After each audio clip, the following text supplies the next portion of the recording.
Think about it for a moment.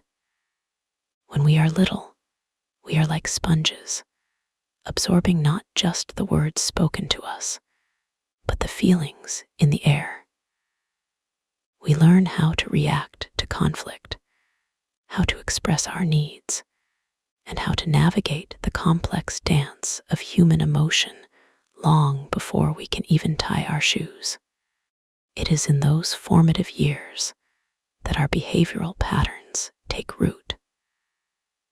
When we are just beginning to make sense of our immediate environment, we are also learning how to survive within it. This is where the fascinating work of marriage and family counselors, Dr. Milan and K. Yurkovich, comes into the light. Through their extensive research and clinical practice, they discovered something profound. Everyone has a specific love style based on their upbringing. Now, a love style is not just about romance.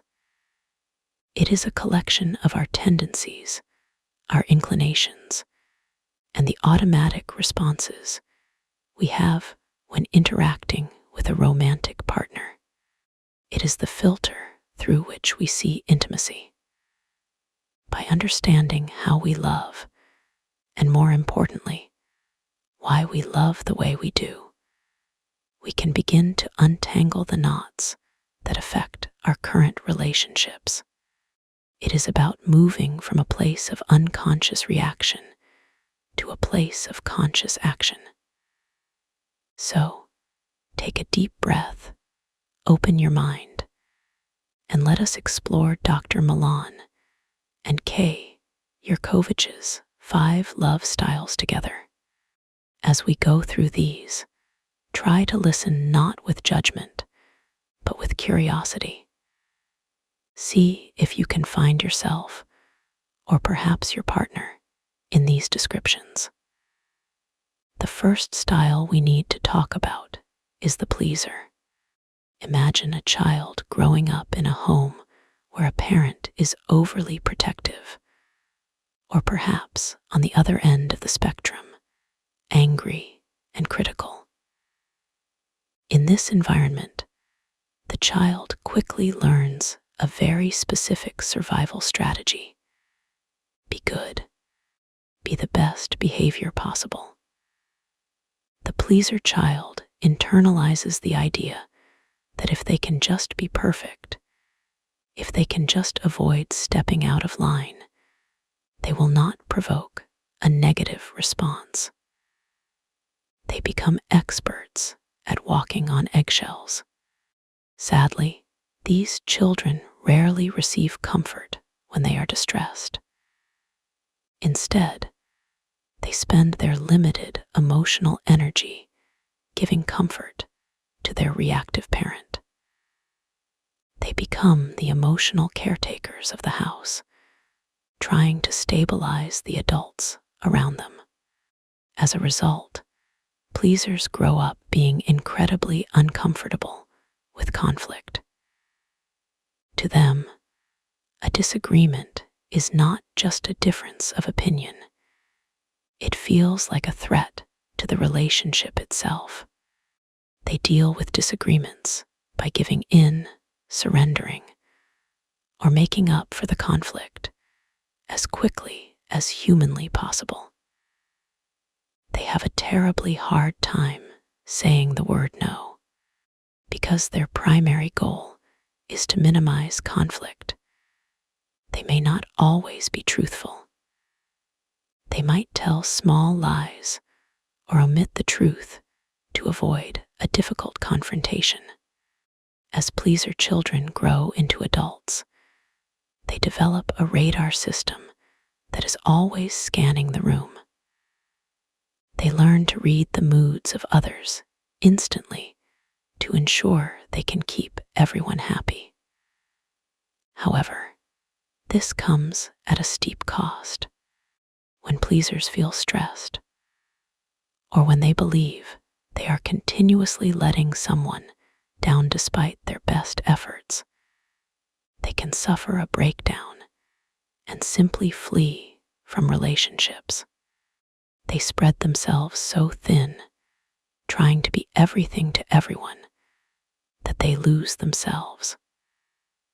To cultivate stable relationships, pleasers must learn that their feelings matter. They have to be honest about their own needs rather than just doing what is expected of them. Next, we have the victim. The name itself sounds heavy, but it describes a heartbreaking reality. The victim often grows up in a chaotic home. This is an environment where unpredictability is the only norm. To survive this chaos, these children learn to be compliant. They survive by making themselves invisible, putting less attention on themselves so they can stay under the radar. If there is an angry or violent parent in the home, the victim child learns at a very young age to hide and stay quiet. Being fully present in their bodies is often too painful because the reality around them is so frightening. To cope, they often build an imaginary world in their heads, a safe harbor where the dangers of their daily life cannot touch them. As they enter adulthood, victims often struggle with low self-esteem. The anxiety and depression that took root in childhood often follow them. In a tragic twist of fate, they may end up marrying controllers, partners, who mirror the same dominant behaviors as their parents. It is familiar territory for them. Victims learn to cope by being adaptable, just going with the flow to avoid waves. They are so used to chaos and stressful situations that when they actually experience calmness, it makes them feel uneasy. They are waiting for the other shoe to drop, anticipating the next blow-up. For victims to build healthy, stable relationships, the journey is about finding their voice. They have to learn self-love and realize they have the right to stand up for themselves when a situation calls for it, instead of letting their partner walk all over them. The third style is the controller. This personality usually emerges from a home where there was not a lot of protection. The child felt exposed and vulnerable, so they learned a tough lesson. You have to take care of yourself because no one else will. They toughen up. They build a suit of armor. As adults, they need to feel in control at all times. This control is a defense mechanism to prevent the vulnerability they experienced in childhood from ever being exposed again. People with this love style operate under the belief that they are only safe when they are in charge, when they can avoid experiencing negative feelings of fear, humiliation, or helplessness. Interestingly, controllers do not associate anger with vulnerability. In fact, they use anger as a weapon to remain in power. It keeps people at a distance and keeps them in the driver's seat. Controllers can have rigid tendencies, insisting things be done a certain way, but they can also be sporadic and unpredictable. They despise stepping out of their comfort zones because doing so makes them feel weak and unprotected. They prefer to solve problems on their own and get things done in a specific manner. Otherwise, they get angry. Beneath that hard exterior is a frightened child who just wants to be safe. In order for controllers to form stable, long-lasting relationships, they need to learn the hardest lesson of all: how to let go. They need to learn to trust others and keep their anger at bay, realizing that vulnerability is actually a strength, not a weakness. Fourth, we encounter the vacillator. This is a complex and often painful style. The vacillator typically grows up with an unpredictable parent. One day the parent is there, the next they are emotionally absent. Vacillators learn early on that their needs are not their parents' top priority. Without consistent affection, they develop a deep, aching fear of abandonment. But here is the twist. When the parent finally feels like giving their time and attention, the vacillator is usually too angry and too tired to receive it. It feels like too little, too late. This creates a push and pull dynamic that follows them into adulthood. As vacillators enter the dating world, they are on a quest to find the consistent love they were deprived of as children. They have a tendency to idealize new relationships. They put their new partner on a pedestal, hoping this person will finally be the one to heal their childhood wounds. But once they feel let down or disappointed, which is inevitable, as no human is perfect, they grow dejected and doubtful. They crash.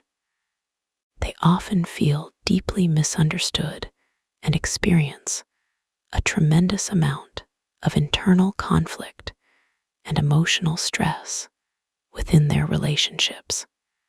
They can be extremely sensitive and perceptive, which allows them to detect even the slightest change in others. They know exactly when people are pulling away. In order for vacillators to cultivate healthy, stable relationships, they need to learn how to pace themselves. They must get to know someone slowly before committing too soon and getting hurt by their own unrealistic expectations. Finally, we have the avoider. The avoider often grows up in a less affectionate home that places a high value on independence and self-reliance. Emotions are seen as unnecessary or messy. As children, avoiders learn to take care of themselves, starting at a very young age. They put their feelings and needs on hold to deal with the anxiety of having little to no comfort from their parents. They learn that crying gets them nowhere, so they stop crying. They learn that expressing needs yields no results, so they stop asking. Avoiders tend to like their space. They rely on logic and detachment more than their emotions, because logic is safe, predictable, and manageable. They get very uncomfortable when people around them experience intense mood swings or display big emotions. It feels chaotic to them. In relationships, they can seem distant or cold, but it is a protective wall they built to survive a lonely childhood. In order for avoiders to cultivate healthy, long-lasting relationships, they need to learn how to open up. They need to learn that it is safe to express their emotions honestly, and that connecting with others on an emotional level is not a threat to their independence. Now, as you listened to these 5 styles, did you feel a spark of recognition? Did a specific description resonate with your soul? It is quite common to identify with one main style, or perhaps a mixture of two. And I want to remind you of something very important. Identifying your style is not about blaming your parents or feeling like you are broken. It is about awareness. Once you understand the why behind your behavior, you have the power to change it. You are not a prisoner of your past. We have the incredible ability to rewire our brains, to learn new ways of relating, and to heal the wounds that have been with us since childhood. It takes work, yes. It takes courage to look in the mirror and admit that we have patterns that are hurting us. But the reward is true intimacy. The reward is being seen and loved for who you truly are, not the mask you learned to wear to survive. If you are listening to this and feeling a little overwhelmed, please know that you are not alone. Unpacking childhood trauma and learning to navigate relationships is heavy work. It is okay to ask for help. In fact, it is a sign of immense strength. This is why we would love to give a special thanks to our sponsors, BetterHelp. BetterHelp is an amazing, affordable online counseling platform designed for those who are struggling with mental health or just need someone to talk to. They can connect you with licensed professionals who understand these love styles and can guide you toward healing.